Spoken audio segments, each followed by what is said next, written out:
Sa bawat paggising sa umaga may maliit na tinig na kumakalabit sa konsensya. Ito ang tanong na pilit nating iniiwasan. Bakit hindi pa natin naaabot ang antas ng buhay na alam nating kaya natin? Marami ang naghahangad ng pag-unlad, ngunit kakaunti ang handang humarap sa sariling anino. Ang mga ugaling matagal nating pinapalampas ay siyang pumipigil sa atin. Ngayong 2026 panahon na para harapin ang katotohanan. Kaibigan at kapatid, muli, inaanyayahan kita na mag-subscribe sa ating channel para lagi kang updated sa mga bagong videos na aking gagawin at pakishare na din ito sa iyong mga kaibigan at tayo nang baguhin ang pananaw natin sa buhay. May sabi si Marcus Aurelius na ang tunay na lakas ay nagmumula sa kakayahang disiplinahin ang sarili. Ang pag-unlad ay hindi regalo kundi bunga ng paghubog ng ugali. Kung ayaw nating maipit sa parehong siklo, kailangang suriin ang mga kilos na palihim na kumukulong parang hangin sa likod ng bawat pagkabagal. Ang taong hindi marunong kumilala ng sariling kahinaan ay paulit-ulit na natatalo. Ang taong handang magbago ay laging nakaabang sa tagumpay. Ngayon bubuksan natin ang 10 ugaling kailangang baguhin bago lumalim pa ang panibagong taon. Ito ang mga pasaning kailangang bitawan upang sumulong. Ito rin ang magiging simula ng panibagong lakas na magtutulak sa iyo papunta sa mas mataas na antas ng buhay. Number 1. Ang ugaling pagpapaliban. May sandaling akala natin na ang bukas ay laging nariyan, kaya hindi natin binibigyang halaga ang ngayon. Ngunit ang oras ay dumadaloy na parang ilog na hindi mo maaaring balikan kapag lumampas na. Ang pagpapaliban ay parang manipis na hibla na unti-unting pumipigil sa lakas at galaw ng buhay. Kapag inuuna natin ang madaling gawain kaysa sa mahahalagang tungkulin, humihina ang tibay ng loob at direksyon.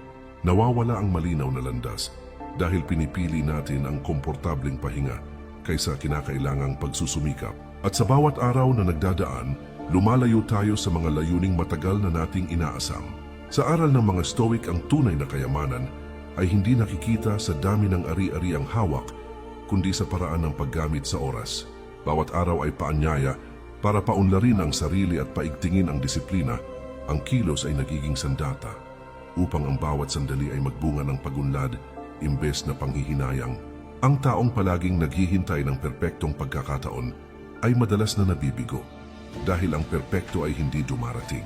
Ang taong kumikilos kahit magulo ang sitwasyon ay mas nagiging matatag at mas malapit sa tagumpay.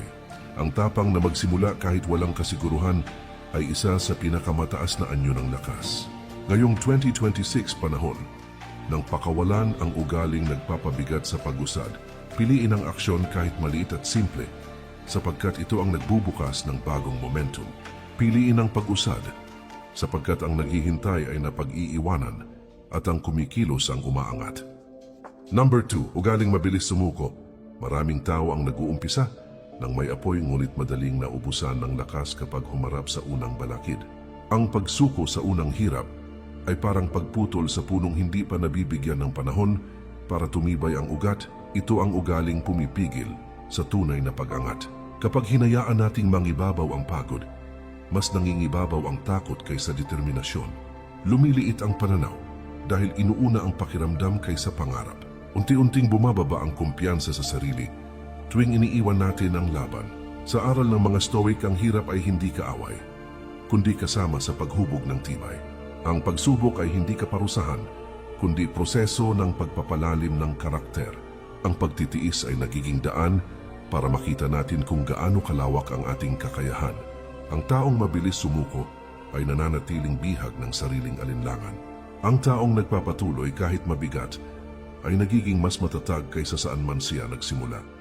Ang tunay na pag-asenso ay nakasalalay sa lakas ng loob na magpatuloy kahit hindi magandang tingnan ang daan. Ngayong 2026, kailangan ng wakasan ng ugaling agad, sumusuko. Piliin ang pagpupursige kaysa pag-atras. Piliin ang pagbangon sapagkat ang nagpapatuloy ang siyang nakakakita ng landas na hindi nakikita ng sumusuko. Number 3, ugaling takot magkamali.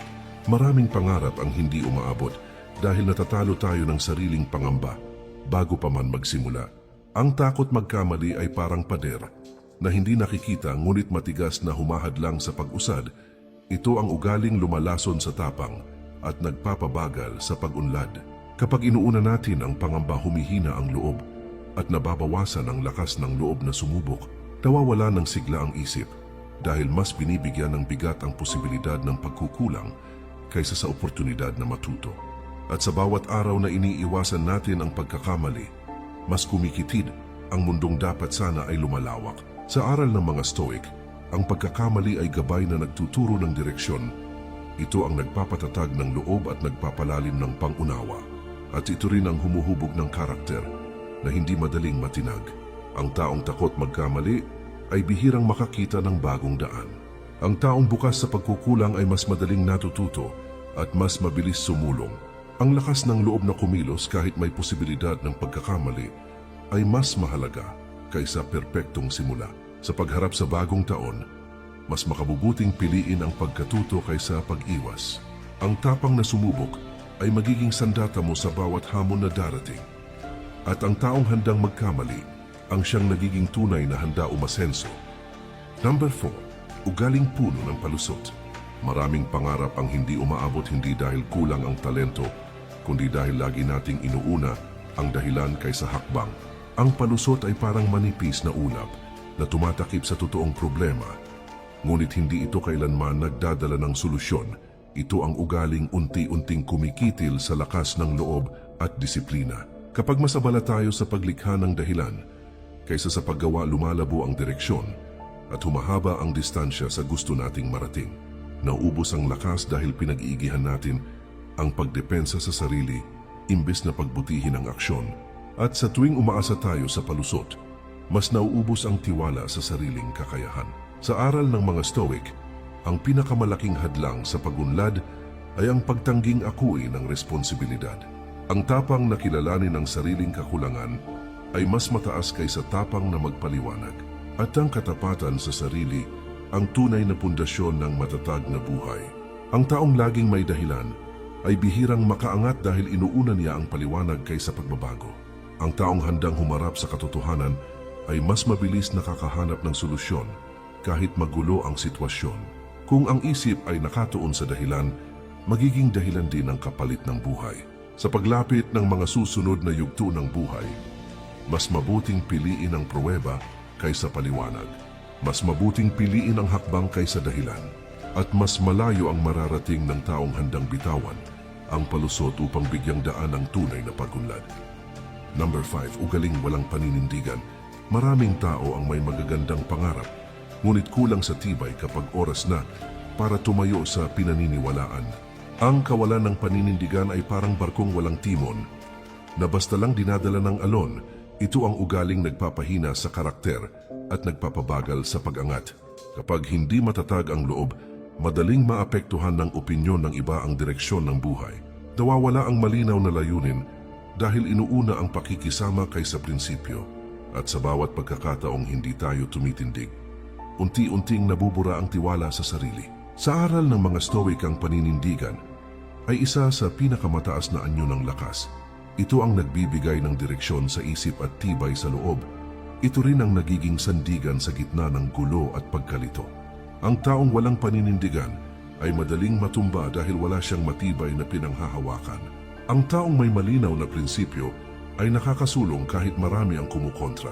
At ang paninindigan ang nagbibigay saysay sa bawat aksyon at desisyon. Sa paglalakad natin sa bagong yugto ng buhay, mas magiging tiyak ang pag-usad kung malinaw ang paninindigan. Mas nagiging matatag ang loob kapag alam mo kung saan ka nakatayo. At ang taong may prinsipyong pinanghahawakan ay siyang higit na nakakaabot sa mataas na antas ng tagumpay. Number 6. Ugaling inaatake ng galit sa maliit na bagay. Maraming araw ang nasisira hindi dahil sa malalaking problema, kundi dahil sa maliliit na bagay na pinapalaki ng emosyon. Ang galit na hindi nakokontrol ay parang apoy na lumalaki mula sa isang maliit na baga. Ito ang ugaling sumisira sa kapayapaan at malinaw na pag-iisip. Kapag hinayaan nating mangibabaw ang galit, lumiliit ang kapasidad nating makapagdesisyon ng tama. Nababalot ang isip ng pangungutya at inis imbes na dahilan at pag-unawa.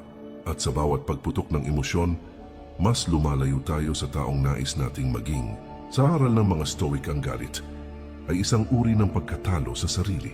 Ang tunay na lakas ay nakikita sa kakayahang maging kalmado sa gitna ng panggigigil, at ang pagkontrol sa emosyon ay mas mataas na tagumpay kaysa pagwawagi sa argumento. Ang taong madaling magalit ay madaling madala ng sitwasyon. Ang taong marunong huminga at magbitiw ng bigat ay mas malinaw mag-isip at mas mabilis makaangat. At ang kapayapaan ng loob ay nagiging sandata laban sa anumang kaguluhan sa paligid. Sa mga susunod na hakbang ng buhay, mas magiging magaan ang paglalakbay kung matutong pakalmahin ang diwa bago kumilos. Mas nagiging matatag ang landas kapag hindi tayo alipin ng init ng ulo. At ang taong marunong tumahimik bago sumabog ay siyang nagwawagi sa mas malalim na laban. Number 7. Ugaling laging naghahanap ng mabilis na resulta. Maraming tao ang nadi-discourage hindi dahil mahirap ang pangarap kundi dahil gusto nila ng tagumpay bago pa man sila tumibay. Ang paghahangad ng agarang bunga ay parang pagtatanim ng binhi at paggalit kapag hindi pa tumutubo kinabukasan. Ito ang ugaling nagpapahinto sa pag-unlad bago pa man ito magsimula. Kapag inuuna natin ang bilis, nawawala ang pagtuon sa kalidad ng ginagawa. Nabubuo ang paniniwalang sapat na ang mabilisan na pagsisikap para sa malaking tagumpay. At kada araw na hindi agad dumarating ang resulta, lumalakas ang pagdududa sa sarili. Sa aral ng mga Stoic, ang tunay na lakas ay nahihinog sa proseso, hindi sa pagmamadali. Ang disiplina at pasensya, ang dalawang haligi ng pag-unlad na hindi maaaring palitan. At ang mga bagay na may tunay na halaga ay may sariling panahon ng paglago. Ang taong naghahanap ng madali ang resulta ay madaling mapagod dahil hindi niya nakikita ang halaga ng maliliit na hakbang. Ang taong marunong maghintay at magsikap ng tuloy-tuloy ay nakakaipon ng lakas at karanasan. At ang mabagal ngunit matatag na pag-usad ay laging mas mabunga kaysa mabilis ngunit hungkag na aksyon. Sa mga darating na buwan magiging mas makabuluhan ang buhay. Kung bibigyang halaga ang proseso ng paghubog, mas nagiging matibay ang pundasyon kapag hinahayaan mong lumago ang sarili sa tamang bilis. At ang taong handang maghintay habang patuloy na kumikilos ang siyang tunay na tumatamasa ng pinakamalalim na tagumpay. Number 8. Ugaling laging umaasa sa motivation. Maraming tao ang hindi makapagsimula dahil naghihintay muna sila ng tamang mood bago kumilos. Ang motivation ay parang hangin na dumarating at nawawala depende sa panahon. Ito ang ugaling hindi makapagbigay ng matatag na pag-unlad. Kapag inaasa ang kilos sa damdamin, nagiging pabago-bago ang direksyon. Nauubos ang oras sa paghihintay, imbis na sa paggawa ng dapat tapusin. At sa tuwing umaasa tayo sa inspirasyon, mas lumalayo tayo sa disiplina na siyang tunay na pundasyon ng tagumpay. Sa aral ng mga Stoic, ang pagkilos ay hindi dapat nakaangkla sa nararamdaman. Ang tunay na lakas ay nasa kakayahang kumilos kahit walang gana. At ang disiplina ay isang birtud na nagbubukas ng daan sa konsistenteng pag-unlad. Ang taong umaasa sa motivation ay madaling mapagod dahil wala siyang matibay na dahilan para magpatuloy.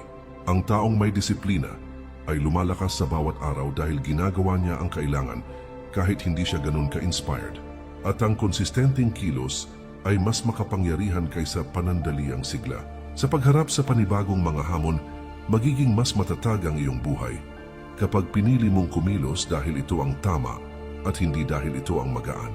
Mas malayo ang mararating ng taong inuuna, ang tungkulin bago ang pakiramdam, at ang karakter na nahuhubog sa disiplina ang siyang nagdadala sa pinakamalalim na uri ng tagumpay. Number 9. Ugaling laging may reklamo.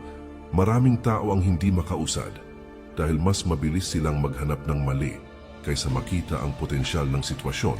Ang reklamo ay parang bigat na isinabit sa likod na hindi nakikita, pero ramdam sa bawat hakbang. Ito ang ugaling kumakain ng enerhiya na dapat sana ay napupunta sa solusyon.